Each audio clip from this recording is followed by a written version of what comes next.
First time I made a cigar box guitar, I remember this feeling of like just self-expression. It manifested what I wanted and what I felt and what I was thinking in a way that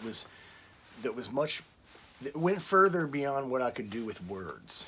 When I make one of these guitars, first of all, there's grain in the wood, that I can't change. I pick a piece of wood that speaks to me. Does it have strength? Does it have integrity? Does it have character? That's what I look for when I'm finding a piece of wood for the neck. And then with the box, is it ordinary? Is it interesting? Is it new? Is it fresh? Is it timeless? Old? These are qualities that not only I want within the art that I make, but qualities that I want from just me and the way I want to be. Being creative every day is definitely a difficult thing. And it's not actually just being creative every day that's difficult. It's being motivated to be creative every day, because to be an artist is to be possessed. And it's not something that you can will. It's something that is. You have to work hard. The only way that you're ever gonna meet your goals is to work harder than anybody else does. And when you do that, eventually you will rise above the rest.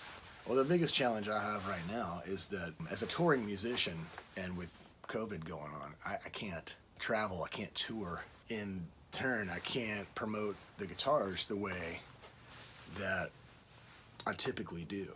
People see a round guitar and they're used to it, but they see a square guitar like that. It's something different. Something in their brain reacts differently because they see that this is extraordinary, and that's what's cool about it. And that's what I strive for, is to be different and to be against the grain. And my ultimate dream is I'm living my dream. I wake up every morning, I answer to no one but myself, and I go to bed every night feeling like I've accomplished something. And hopefully I did. I say this all the time, but if you're doing what everyone else is doing, you're doing it wrong. You're not doing it right. Well, first of all, the most important thing in my life is my family. It's my wife and my kid. I want to be known as a good husband and a great dad and a fun dad. To everyone else, I just want to be remembered as someone that wasn't afraid to take a risk, and somebody that saw it through. Somebody that you could count on. Somebody that was rigid yet approachable. Have you been told no? Yeah, I've been told no a bunch. And kind of in a different way of looking at this is that I'm a musician. People go, hey, what do you do? And I go, well, I'm a musician. Oh yeah, well, what do you do to make money? And they don't understand that this is me. I'm an artist all day, every day. I don't have a day job where I get up and clock in for somebody else. Everyone starts out with a dream, okay? You got dreams and you got reality. And when I wake up every morning, I'm living my dream.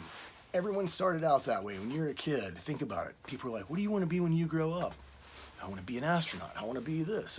I've always said I wanted to be a musician and an artist.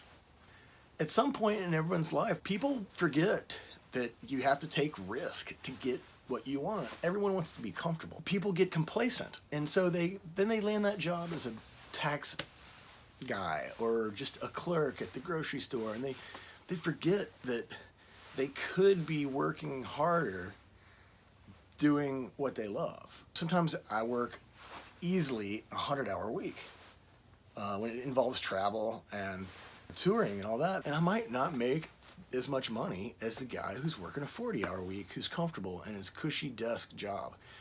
But he's working all week long so that he can get to the weekend. Once he gets to the weekend, he's too tired to want to do anything, and he forgets about his dream. Time is this big.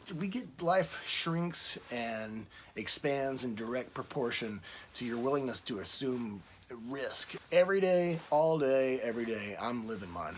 So, I don't know, what was the question? People tell me no all the time, and all that does is it makes me want to work harder. Why do you continue? Well, look, it's the toughest times in your life that define who you are. And when you're not succeeding or you failed at something, when you look back at some of the toughest times in my life, it seems to be like the most pivotal moments, and they've served as some of my most motivating times in life. But life is very temporary, and we just get this little sliver of time to pursue like exactly what we want to pursue. So why not make the best of it? This little speck. And I'm never bored. I'm always back here making something, just getting it done. Just get out there and do it and get it done.